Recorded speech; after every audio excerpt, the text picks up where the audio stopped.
Your bite-sized daily roundup of the biggest news from the world of film. This is the Daily Reel with Van Connor. Good morning. Today's Thursday, July 15th, a day that's seen not one but two Harry Potter movies released over the years, with The Half-Blood Prince opening in 2009 and The Deathly Hallows Part 2 closing out the series today in 2011.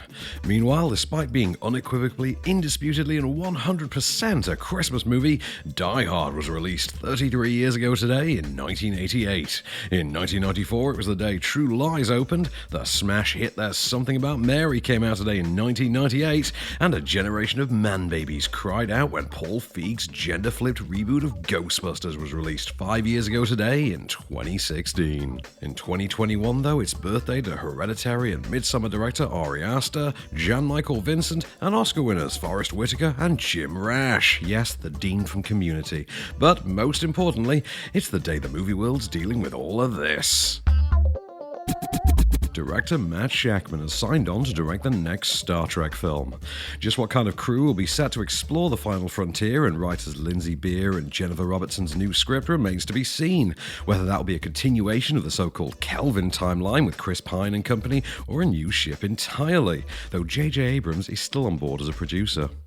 Reports of Shakman's new gig came just one day after Wandavision earned 23 Emmy nominations, including Best Director for the man himself, which is, of course, precisely the kind of success the Star Trek film franchise is in desperate need of, as at least 3 films set in the universe have been cancelled in the past half-decade, including a much-hyped R-rated take from cinematic auteur Quentin Tarantino. This chaos, however, remains in stark contrast with the TV side of things, which currently has 3 ongoing series streaming and another 2 on the way. As such, there's no release date for Shakman's feature just yet, but animated comedy Star Trek Lower Decks Season 2 is set to begin airing on the 12th of August, with both Season 4 of Discovery and Season 1 of Prodigy angling to follow later this year, while the first and second seasons of Strange New Worlds and Picard, respectively, are both planned for next year. What's your favorite color? I fail to see the relevance.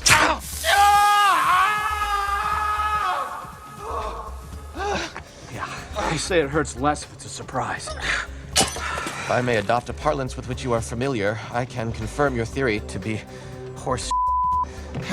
Star of Netflix's hyper-successful The Witcher and rigid slab of homegrown man meat, Henry Cavill has lined up yet another project, this time with a twist. The in-demand actor has been setting up a number of future features to slot in around filming his hit show, with the forthcoming Highlander reboot, the Enola Holmes sequel, and espionage action at Argylle, all largely focusing on his propensity for high-caliber stunt work. However, the actor has now signed on to lead the Rosie Project, a unique rom-com from writer-director Steve Falk, which will centre around a luckless, single university professor who creates an elaborate questionnaire in an effort to find a wife. It all goes pear-shaped, however, when he meets an unconventional woman who doesn't match any of his requirements, but who might just be the one. The former Superman's expected to film the Rosie Project towards the start of next year, but will return as the monster-hunting Geralt of Rivia on the 12th of December, when The Witcher Season 2 drops on Netflix. Perhaps our esteemed guest would like to entertain us with how he slayed the elves at the edge of the world.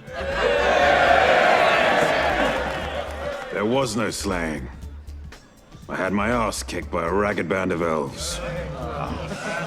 And finally, Hong Kong-born actor and martial arts legend Jackie Chan has courted major international controversy by proudly announcing that he wishes to be a member of China's ruling Communist Party. The movie star has been becoming increasingly rabid in his support for the party and has been engaging more and more in a torrent of propagandist efforts for the government in recent years. Chan's announcement came at a symposium organised by the China Film Association, which aimed to celebrate 100 years of the regime's rule. President Xi Jinping was in attendance and spoke for over an hour in harsh terms, declaring that China would not be bullied by other countries and that their enemies would find themselves, quote, bashing their heads bloody against a great wall of steel. The celebration took place amidst allegations of severe human rights offences by the regime, including the detention of Uyghur Muslims in concentration camps, the unlawful mistreatment of Hong Kong protesters, and forced organ donation as criminal punishment. In part of his speech to the attendees, which received rapturous applause, flaws, Jackie Chan is on record as saying,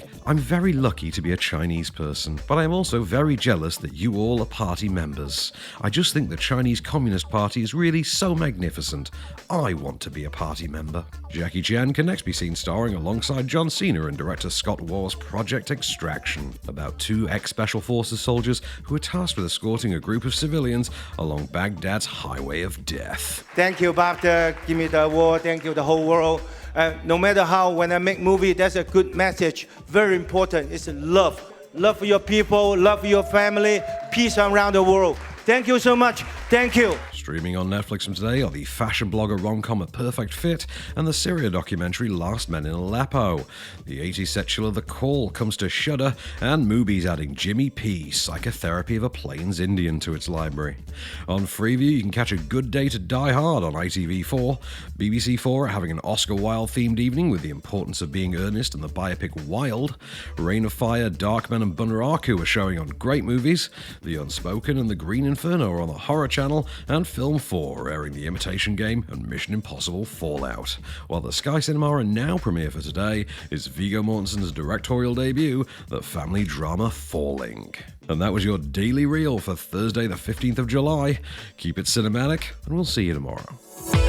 The Daily Reel is a Candystore production, presented by Van Connor and written by Calvin Prickett. All information is correct at the time of writing, and source links are in the description for each episode. Don't forget to rate, review and subscribe on all good podcast platforms, or ask Alexa to install the Daily Reel skill for your morning flash briefing. Follow the show on social at Daily Reel Pod, and we'll be back every weekday. Until then, keep it cinematic.